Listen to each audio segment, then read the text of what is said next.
আজকে বিকাল আনুমানিক 4টার সময় পশ্চিম ভুবন থেকে একজন বয়স্ক মহিলা ওনার মেয়েকে নিয়ে থানাতে আসেন এবং আমাদের কাছে একটি ধর্ষণের অভিযোগ করেন।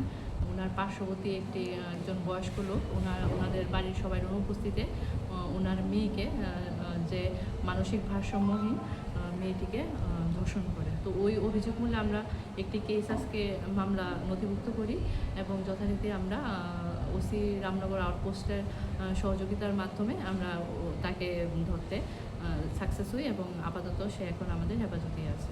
আপনাদের তদন্তে কি বেরিয়ে আসছে? তদন্তে তো যেটা বলেছে সেটাই আমরা এখন যেহেতু আমরা তদন্ত করছি সেটা আমরা এখন বলবো না কিছু। তদন্ত চলছে।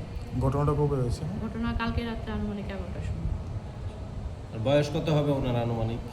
মেয়েটিও প্রাপ্তবয়স্ক আর লোকটিও আসামি, যিনি আসামি উনিও বয়স্ক লোক। আচ্ছা, এই ঘটনার দোষী সাব্যস্ত হলে কত বছরের জেল হতে পারে? আনুমানিক 10 বছর। মেন্টালি ডিসেবল থাকা যারা, তাদের জন্য কি আলাদা কোনো আইনের ফ্যাসিলিটি আছে? আইনের ফ্যাসিলিটি বলতে এরকম যারা মানসিক ভারসাম্যহীন থাকে তাদের জন্য স্পেশাল, যেমন তাদের স্টেটমেন্ট নিতে হলে আমাদের স্পিচ এডুকেটর স্পেশাল যে থাকে ওদের দ্বারা আমরা স্টেটমেন্ট নিই। আচ্ছা, এবং যে আমাদের যে রেপের সেকশনও আলাদা থাকে ওইগুলিতে আমরা নথিভুক্ত করে দিই। আচ্ছা, এই মোতাবেক কি ওনার 10 বছরই সাজা নাকি আরো বেশিও হতে পারে? 10 বছর, হ্যাঁ বেশিও হতে পারে। আইনগতভাবে এই সমস্ত অপরাধীদের কোনো পেনাল্টি হয়? হ্যাঁ হয়।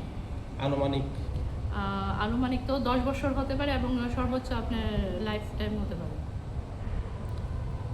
আজকে এটা কি ধারায় মামলা নেওয়া হয়েছে? আজকে আমরা 329 উইদিন ব্র্যাকেটে 3, 64 উইদিন ব্র্যাকেট 2 উইদিন ব্র্যাকেটের I উইদিন ব্র্যাকেটে K অফ BNS 20।